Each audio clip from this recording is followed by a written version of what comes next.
자, 이번 시간은요, 39페이지죠. 예.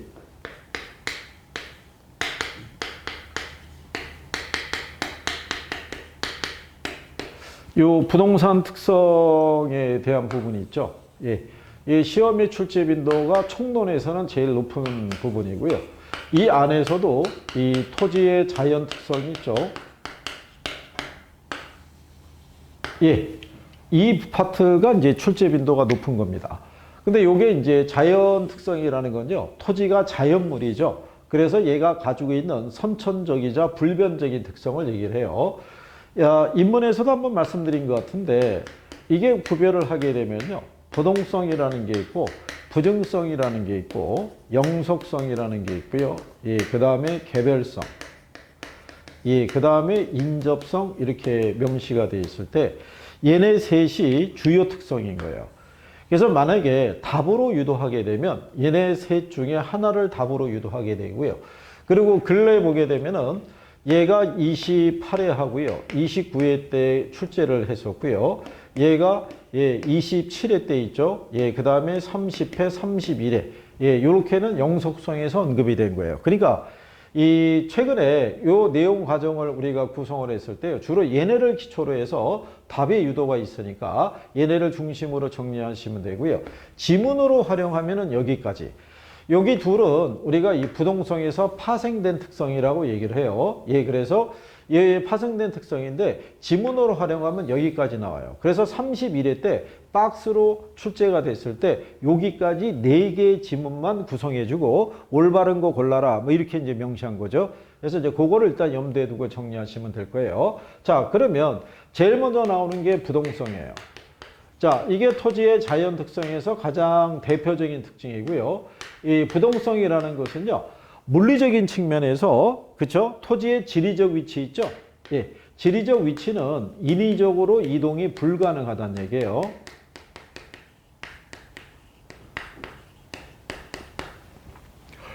그래서 이 의의 이초에서, 그러니까 인위적 이동이 안 된다는 점에서 파생되는 특성이 있다는 얘기죠. 그래서 이 파생 특성이라는 거는 여기서 파생됐다고 생각하시면 돼요. 그래서 제일 먼저 보게 되면요, 부동산과 동산을 구별짓는 하나의 근거가 되더라. 움직인다, 움직이지 못한다. 그래서 권리의 공시 방법을 달리하는 이유가 돼요. 권리의 공시 방법을 달리한다는 얘기는요, 자, 물권 변동에 관한 사항이 있죠. 소유권의 변화가 있을 때 동산은 점유로서 표시를 하도록 되어 있어요. 몸에 지니고 다니면서 이 소유권의 변화를 표시할 수 있는데, 부동산은 등기라는 서류를 통해서만 입증할 수 있다는 얘기는 얘들을 우리가 움직이게 할 수 없기 때문에 나타나는 특성이다. 이렇게 보시면 될 거고요. 그 다음에 뒤로 보시게 되면요. 자, 니은에 부동산 활동 및 현상을 국지화한다라고 얘기하는 것은요, 그거는 이제 이렇게 보시면 될 거예요. 파생 특성에서. 그게 부동산 시장을 국지화한다는 얘기죠. 이 시장이 국지화되다 보니까 이 시장 안에서의 부동산 활동과 이 현상도 국지화된다라고 보시면 되겠죠. 그러니까 이게 국지화된다는 얘기는요, 우리가 부동산을 거래할 수 있는 공간이 일정한 지역에 국한된다는 얘기예요.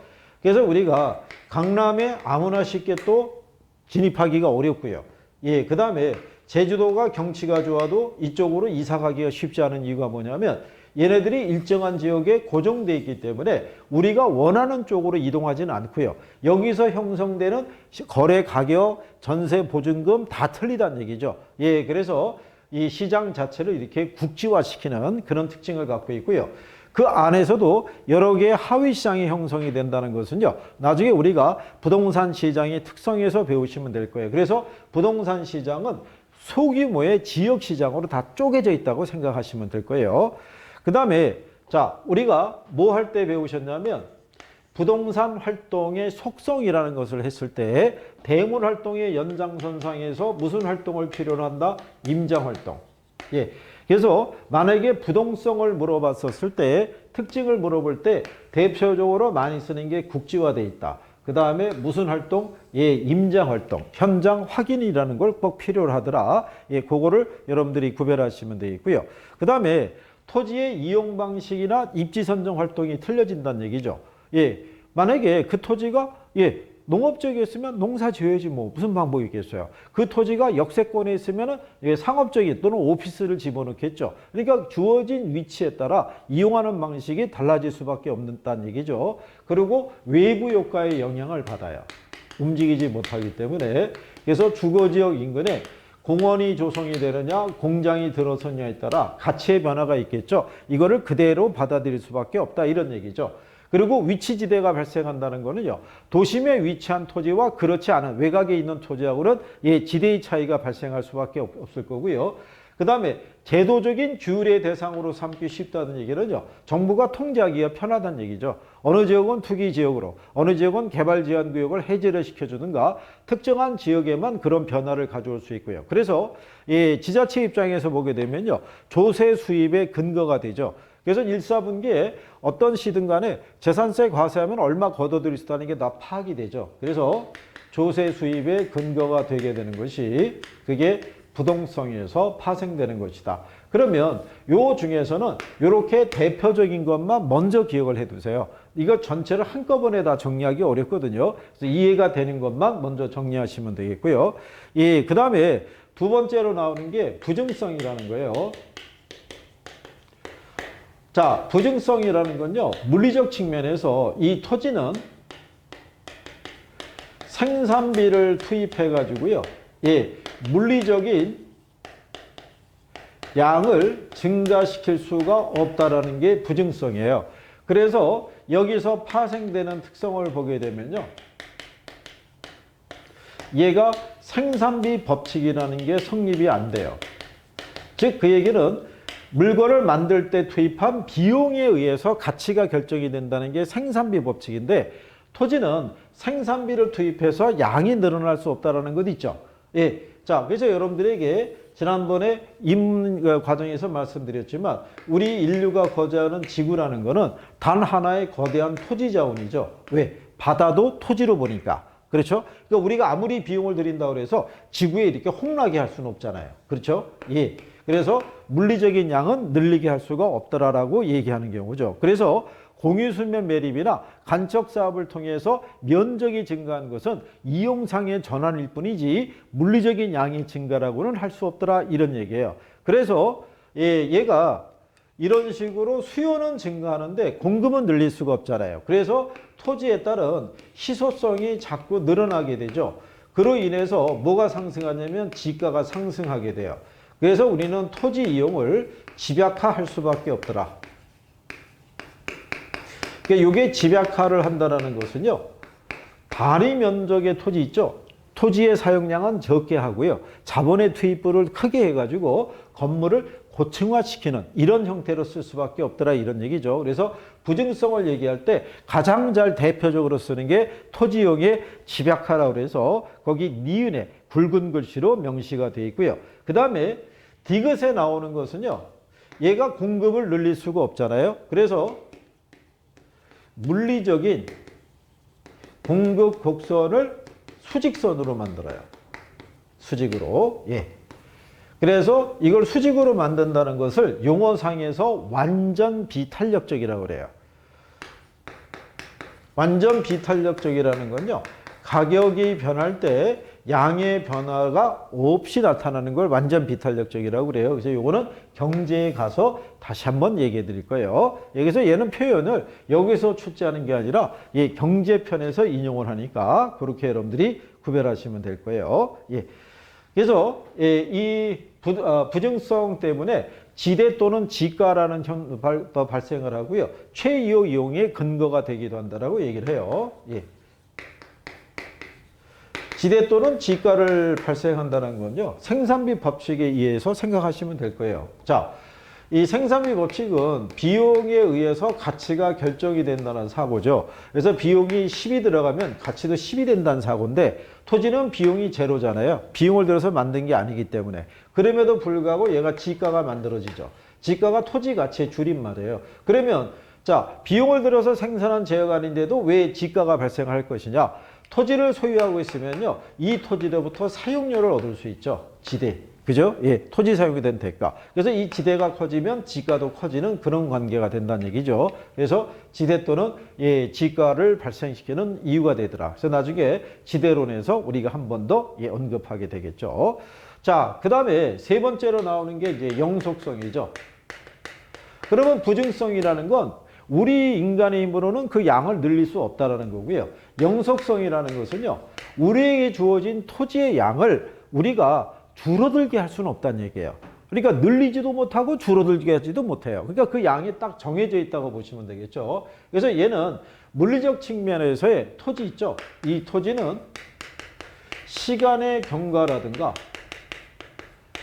얘가 사용 등에 의해서 예, 소모되지 않는다는 거예요. 소모되지 않기 때문에 우리가 파생 특성에서 제일 먼저 얘기하는 게 감가상각이 발생하지 않는 거예요. 그래서 이 감가상각은 별다른 언급이 없으면 물리적 감가상각을 얘기해요. 물리적 감가상각이 여기서 나오는 거거든요. 근데 이 물리적 감가상각은 어디서 나온다? 이건 건물에서는 나올 수 있죠. 건물은 시간이 경과하거나 사용을 하게 되면 감가가 발생을 하죠. 근데 토지는 그렇지 않다는 얘기예요. 그래서 토지는 소모를 전제로 하는 재생산 이론 있죠. 예, 이건 당연히 성립되지 않죠. 왜? 소모되지 않으니까. 우리가 아무리 사용하더라도 줄어들게 할 수는 없더라. 이런 얘기가 될 거예요. 그렇죠? 예. 자, 그래서 그 옆 페이지에 가시게 되면요. 그 위에서 두 번째 줄에 토지는 소모되지 않기 때문에 소유와 이용을 예, 분리해서 임대차 시장을 형성하게 된다라고 얘기하죠. 그 얘기는 얘를 가지고 있음으로써 소유에 따른 이익하고요. 사용에 따른 이익이 있죠. 이걸 다 향유할 수 있다는 얘기죠. 얻을 수 있더라. 그렇죠?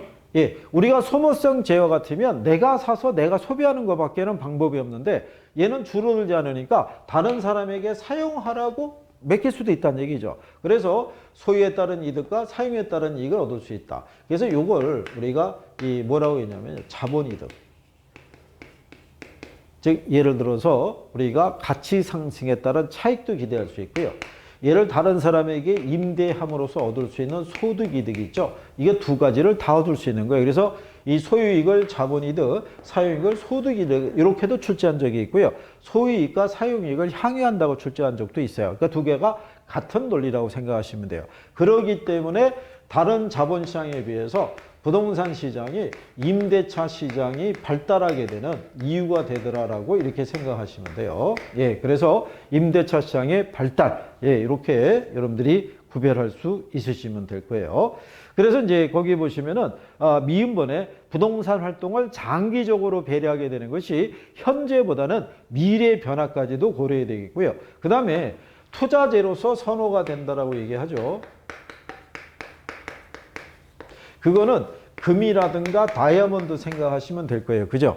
금이나 다이아몬드는요, 세계 경제 상황에서 어떤 인플레 조짐이 있고 그러면 항상 실물 자산인 금과 다이아몬드에 대한 이 소비가 늘어나죠. 예, 그럴 때 얘네들은 언제든지 그 가치가 인정이 되죠. 금과 다이아몬드가 다 없어지거나 이런 경우는 없잖아요. 예, 그래서 그런 거를 가지고 그래서 부동산도 투자재로서의 선호도가 높아지고 있다라고 여러분들이 생각하시면 될 거예요. 그리고 이제 시옷에 보면은 비소모적 재화이니까 가격 하락에 대한 공급의 감소를 비탄력적으로 만든다고 돼 있죠. 예, 일반적으로 일반 상품을 생각해 보세요. 가격이 하락하게 되면 공급이 줄어들어요. 그렇죠. 그런데 토지는 오르든 내리든 간에 그 양이 불변이라고요. 그렇잖아요. 줄어들지 않으니까. 그래서 그거를 가격의 변화에 비해서 양의 변화가 느리게 움직이는 것 있죠. 예, 그걸 우리가 용어상에서 비탄력적이다라고 얘기하는 경우에요. 예, 그리고 여기 감정평가의 지문으로 니은하고 그 다음에 니을이 구성이 되어 있는데 요거는 감평에 대한 내용을 한번 이제 접하시고 정리를 하시는 게 조금 더 나으실 거예요. 그리고 실전에서는 한번 활용하긴 했는데 자주 나오는 지문은 아니니까요. 일단 지금 이 칠판상에서 명시해 드린 내용을 우선 위주로 해서 정리하시면 될 거예요. 예, 그 다음에 이제 개별성이라고 명시가 되어 있어요. 자, 여기 개별성을 보시게 되면요. 자, 토지는요, 다른 토지하고 대체할 수 없다라고 얘기를 해요. 그 왜 대체가 안 되냐면 모든 토지는 위치가 틀려서 그래요. 그러니까 서로 다른 위치에 놓여 있기 때문에 물리적인 면에서는 대체할 수 없더라 이런 얘기예요. 자, 그래서 파생 특성을 보게 되면요. 얘가 일물일가의 법칙이 성립이 안 된다고 그래요. 그런데 이 일물일가의 법칙이라는 건요. 완전 경쟁 시장에서만 성립이 가능한 거라고 얘기하죠. 그래서 얘는 상품의 동질성이라는 거를 전제로 했을 때 일물일가의 법칙이 성립할 수 있어요. 근데 이 일물일가의 법칙이 완전 경쟁 시장에서 성립할 때 완전 경쟁 시장이 성립하기 위한 조건이 있어요. 그 중요한 조건 중에 하나가 이거예요. 상품의 동질성. 그러면 상품의 동질성이 없으면 시장이 불완전 경쟁 시장이 돼요. 그래서 결론적으로는 일물일가의 법칙이 성립이 안 되면 부동산 시장이 불완전 경쟁 시장이 되는 거예요. 왜? 완전 경쟁 시장이 충족돼야 될 조건이 성립이 안 되니까. 그래서 이게 작년 여러분 시험에 나온 거죠. 불완전 경쟁 시장으로 만든다. 뭐 때문에? 개별성으로 인해서. 그죠? 그래서 얘는 상품 간의 완전한 대체 관계가 제약이 되죠. 대체할 수 없다라고 얘기한 거죠. 그래서 우리가 이제 지난 입문할 때 감정평가상에서 표준지라고 얘기했었죠. 표준지라는 게 그 지역의 지가 수준을 대표할 수 있는 토지인데 이 표준지 선정이 어렵다고 보시면 되겠죠. 그렇죠? 근데 이런 개별성이라는 것은요. 토지에만 적용되는 특성은 아니고요. 건물이라든가 기타 계량물에도 적용할 수 있는 게 개별성이라고 보시면 돼요. 이게 건물이라든가요. 또는 기타 계량물에도 얘가 적용이 돼요. 개별성이라는 게 같은 시기에 지어진 건축물이라 할지라도요. 그죠? 누가 운영하냐에 따라서 수익도 차이가 있고요. 누가 관리하냐에 따라서 감가의 정도도 다 다르게 나타난다는 얘기죠. 그래서 이게 개별성에서 나타나는 특성이다. 이렇게 구별하시면 되겠고요. 그 다음에 이제 끝으로 나타나는 게 인접성이라고 명시가 되어 있어요. 자, 근데 이 인접성이라는 것은요, 우리가 제목상에서 연결성이라고 얘기를 하는데, 자, 모든 토지는요, 연결이 돼 있다고 봐야죠. 왜? 바다도 토지니까. 그러니까 다 연결돼 있는데, 우리 필요에 따라 경계를 나눠서 쓴다는 얘기죠. 국가 간의 국경, 국가 내에서는 도계, 군계, 개인 소유 간의 경계. 그러다 보면은 이렇게 갑의 소유의 토지와 을의 소유의 토지가 이렇게 붙어있는 형태가 나타날 수가 있죠. 그죠? 이렇게 붙어있는 상태를 인접성이라고 얘기를 하죠. 그러면 갑이 만약에 여기에 주택이라고 그러면요. 여기에 들어서는 거는 주거의 기능이라든가 이런 걸 지원해 줄 수 있는 게 들어와야 되죠. 그러니까 공원이 들어서면 좋은데 공장이 들어서면 피해를 줄 수 있겠죠. 그래서 주변 토지하고의 협동적인 이용 관계를 필요로 하고요. 외부 효과의 영향도 받는다라고 얘기하죠. 그런데 왜 이렇게 붙어있는 토지가 발생하냐면 움직이지 못하잖아요. 그래서 움직이지 못하고 이렇게 붙어있는 토지 간에는 이런 성격이 나타난다는 것이죠. 그래서 얘가 그래서 기타 특성이라는 게 결국 부동성에서 파생된 거란 말이죠. 그래서 시험에서 인용이 될 때는 주요 특성인 부동성을 중심으로 형성이 되지 얘를 중심으로 형성이 되진 않아요. 그래서 어쨌든 부동성, 부증성, 그 다음에 영속성에 대한 세 가지를 중심으로 해서 여러분들이 정리하는 게 필요하다 이런 얘기죠. 그래서 이제 그렇게 자연 특성을 정리해 보신 거고요. 자, 그 다음에 그 42페이지에 가면 인문 특성이라고 있어요.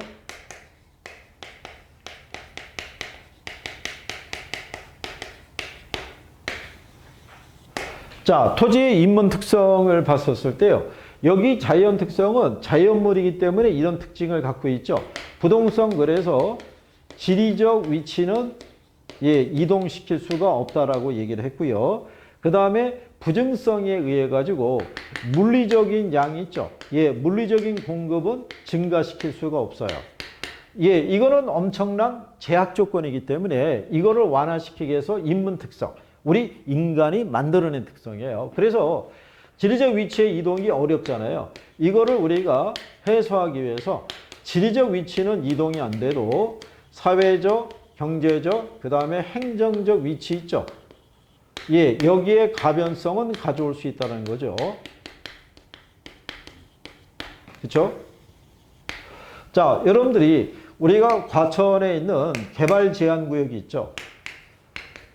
그러면 여기 아마 약간의 작물을 경작하거나 뭐 이런 정도로밖에는 토지를 사용하지 못할 거예요. 그죠? 근데 여기가 이번에 해제가 되면서 여기에 주택 공급이 이루어진대요. 이제 택지로 이제 지정이 되겠죠. 그러면 개발 제한 구역일 때나 얘가 해제가 될 때나 지리적 위치는 똑같지만 이게 해제가 돼서 주택이 들어서게 되면 사회적, 경제적, 행정적 위치의 변화는 가져올 수 있다는 얘기죠. 예, 그래서 우리는 위치를 이동시키지 못해서 발생할 수 있는 제약 조건을 그 안에 이런 식의 용도에 대한 어떤 지정 해제를 통해 가지고 그 변화는 우리가 꾀할 수 있다 이런 얘기죠.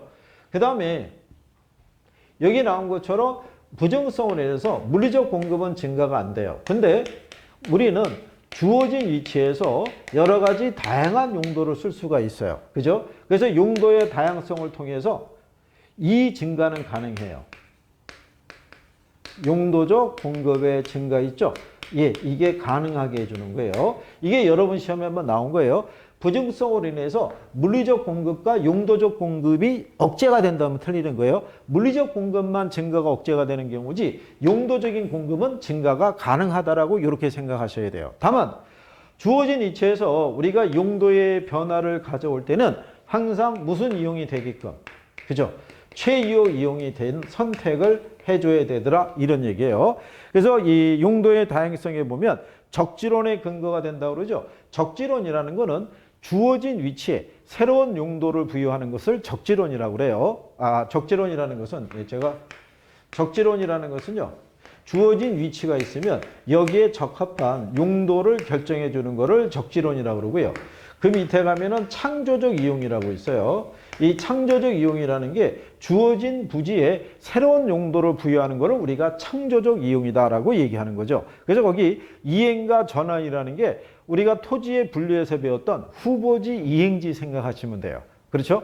걔들의 위치는 그대로지만 비택지 지역을 택지 지역으로 용도를 바꿀 수도 있죠. 예, 그리고 공장 용지가 주거나 상업적인 용도로 바뀌어갈 수도 있고, 예, 이런 것들이 가능하게 함으로써, 예, 물리적인 공급의 변화는 가져오기 어렵지만, 그렇죠? 예, 용도적인 면에서는 공급의 변화를 가져올 수 있더라 이런 얘기죠. 그 다음에 이제 42페이지 거기 하단에 가면요, 양가로 이번에 병합 분할의 가능성이라고 있어요. 이 병합 분할의 가능성은요. 용도의 다양성이나 위치의 가변성을 지원해주는 역할을 한다고 생각하시면 돼요. 얘들의 용도의 변화를 가져오거나 위치의 변화를 가져올 때 있죠. 예를 들어서 이렇게 논이 있고요. 여기 이제 이게 농로라고 그래서 조그맣게 뭐 경운기라든가 이게 다닐 수 있는 요런 이제 길이 있다라고 가정하자고요. 이렇게. 그죠? 근데 이제 여기가 뭐가 되면요. 도시적 택지화 되게 되면은 이런 좁은 길을 가지고 우리가 활용성이 떨어지죠. 그러면은 아무래도 도로의 폭을 이렇게 넓혀야겠죠. 이렇게 넓히는 과정에서 이 농지 간에 이렇게 합병이 될 수도 있겠죠. 예, 그리고 이 면적이 너무 크기 때문에 이걸 전체 사용할 수 없으니까 이걸 쪼갤 수도 있어야겠죠. 그렇죠? 예. 그래서 이렇게 합병하거나 분할이 가능함으로써 위치의 변화도 가져올 수 있고, 예, 그 다음에 우리가 그 용도의 변화도 가져올 수 있다는 얘기죠. 그래서 병합 분할의 가능성은요, 용도의 다양성을 지원해 주는 역할도 하더라라고 이렇게 구별하시면 될 거예요. 그래서 그게 병합 분할의 가능성에서 우리 필요에 따라. 그러면 이게 정리를 하실 때는요, 자연 특성하고 인문 특성이 있을 때 이렇게 매칭을 해서 정리하는 것이 하나의 방법이에요. 실제는 여러분 시험에서는 얘하고 예, 묶어서 답으로 나왔던 선례도 있어요. 예, 그래서 그거를 이해하신 상태에서의 정리가 필요하더라 이런 얘기죠. 그렇다고 해서 여러분들은 43페이지에 있는 사회적 위치, 경제적 위치, 행정기획 위치의 가변성에 대한 용어를 다 정리하실 필요는 없고요. 예, 그냥 위치의 가변성이라는 게 사회적, 경제적, 행정적 위치의 변화를 가져온다고 보시면 될 거예요. 그 다음에 여러분들이 44페이지에 가시면요. 건물의 특성이라고 있는데 요거는 그냥 간략하게 정리만 하시면 돼요. 실전에서 이용이 되는 부분은 별로 없죠. 자, 우리가 토지의 특성을 하게 되면 영속성이 있잖아요. 그런데 건물은 수명이 있죠. 토지와 다르게 건물은 비영속성, 수명이 존재한다 이런 얘기죠. 이건 이제 토지고요. 이건 이제 건물의 특성을 얘기하죠. 그 다음에 동질성이라고 얘기했을 때요.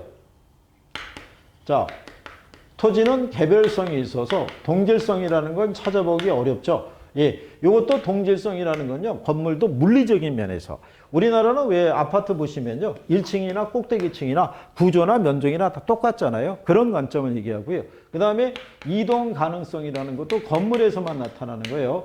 토지는 부동성이라는 게 있어서 이게 접목이 안 되는 케이스죠. 그리고 토지는 부증성이 있어서 생산이 곤란하지만 건물은 신축 이런 게 가능하죠.